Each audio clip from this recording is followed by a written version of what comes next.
Sam, let me ask you something as we kind of transition to Nebraska football. I love the fact, and I'll let you. I mean, you do with this what you will, because maybe I just hear what I want to hear. But I love the fact in the very last Q&A with him, he kind of got into being candid about what he lets out on chasing three and a little bit of the under the radar criticisms of or people losing their minds over the fact that he put it out there about playing in big games people, and for like a week I felt like that kind of stole the show. I liked how he came back and gave us more information for us to process on what was the mission behind releasing that information. Yeah, so I asked him at the very end if he had received any feedback on the documentary, and the answer that he gave, it was related, I think, to a Football Scoop tweet that said Matt Rhule has to figure some things out there. It's not good news or something. And because some looked at that as a negative, like, oh shoot, Nebraska's in deep doo-doo. But then there are other people like Pat McAfee were like, oh man, this is a teachable moment. This is why he said what he said. Right. Well, one thing I will say is that we are in a changing culture in terms of the way that athletes look at the world. And I'm going to have something more on this later this week, but I was able to see the Nebraska volleyball documentary early, and for one thing, people are going to want to watch it. It's really good. Second of all, it is not exactly what people expect. And so one of the things that I will say is that about it is people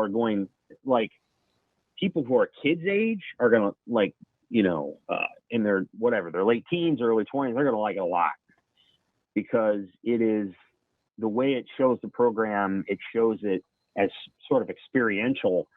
And I think there's a lot of people that, who are older who just don't like that.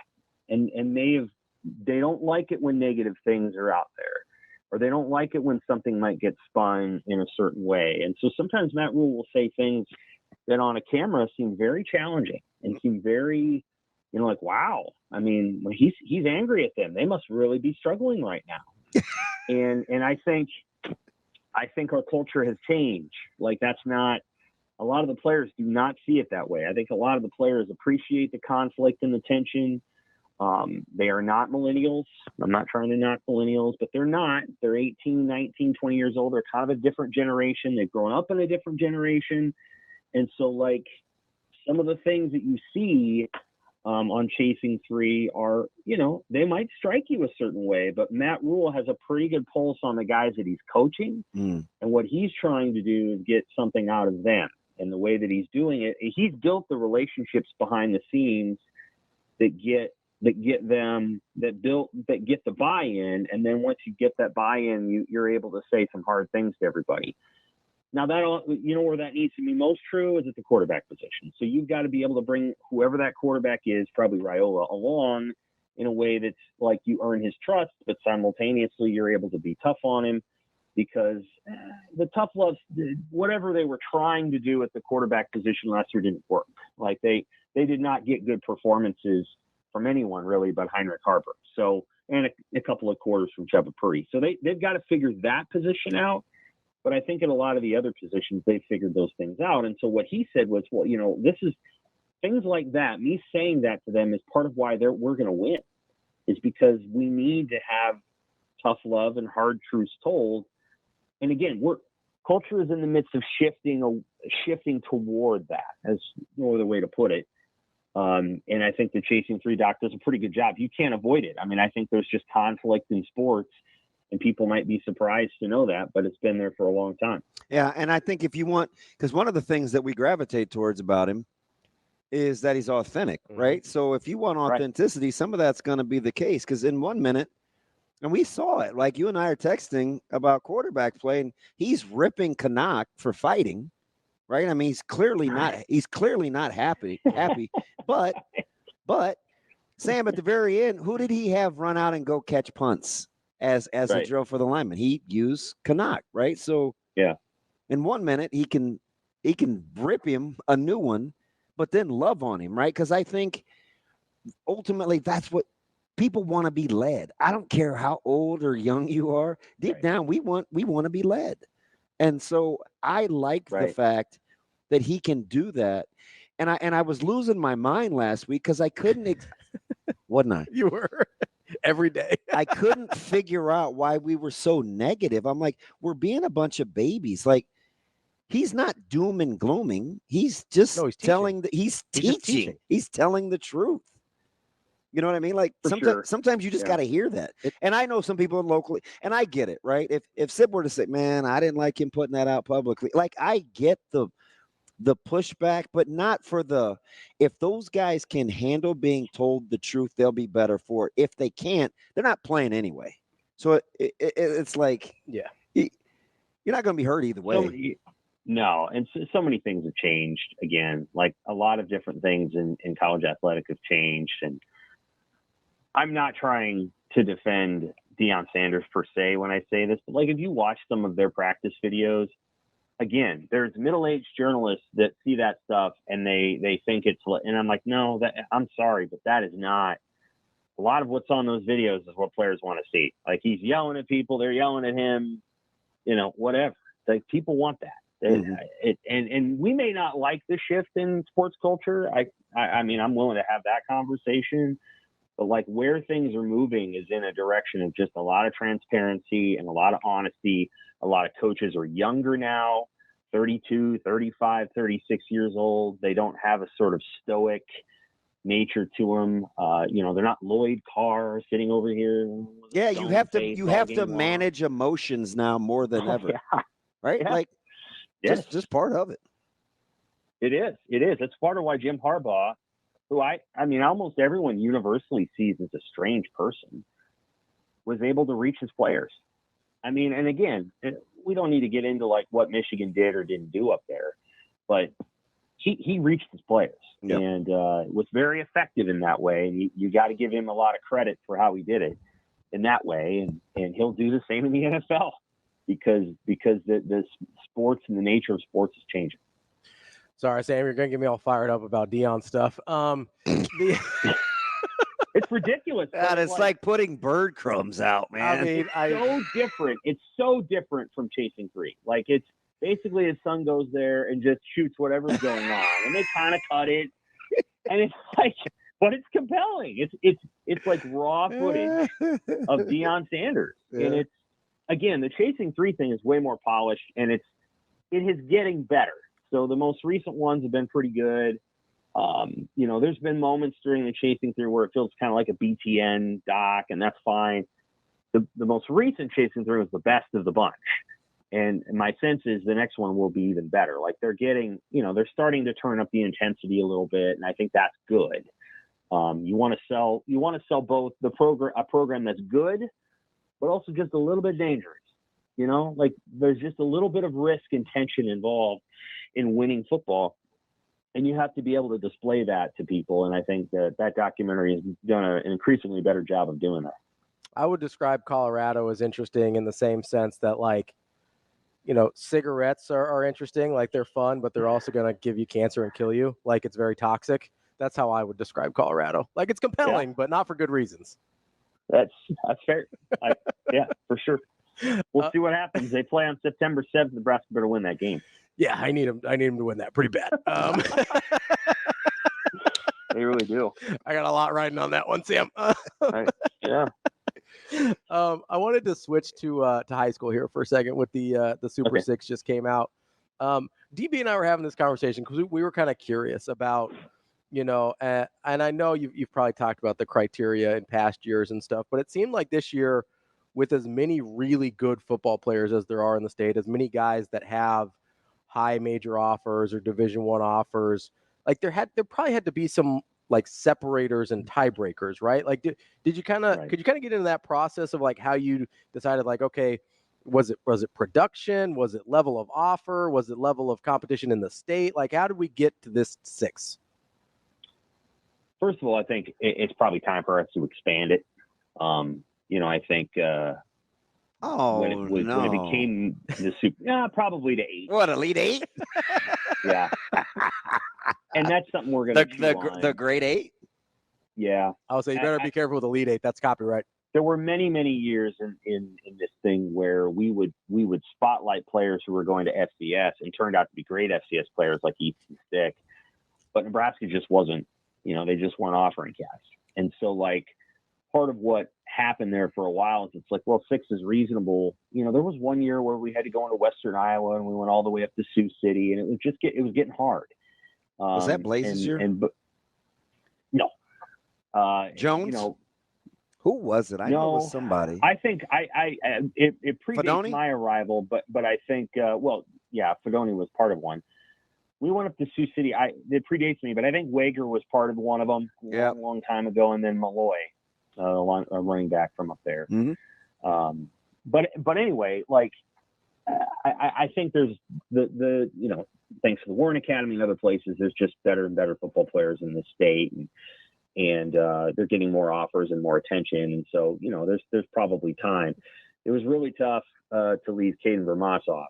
He's a really, really good player, one of the best players in high school football. I think part of what we look at is just potential at the next level, and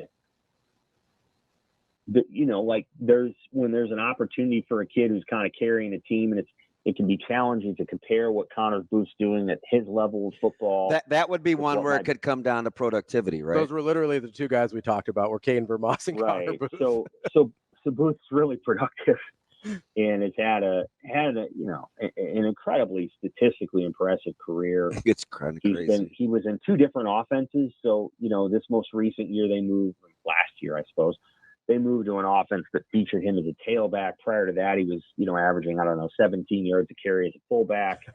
Connor got a very early offer from Nebraska, and kind of shut it down. I don't know what his recruiting process would have been if it had gone on longer.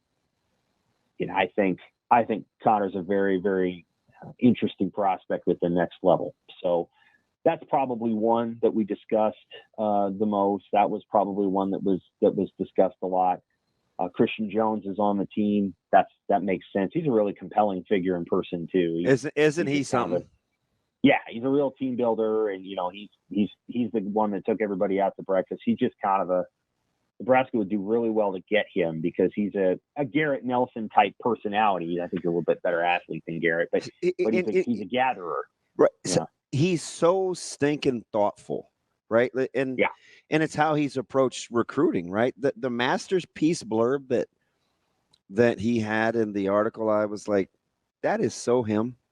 The very first thing he says to me this morning, it's 5:08. The lights aren't even on yet because we screwed that up. And he's like, how we doing this morning, coach? How was your weekend?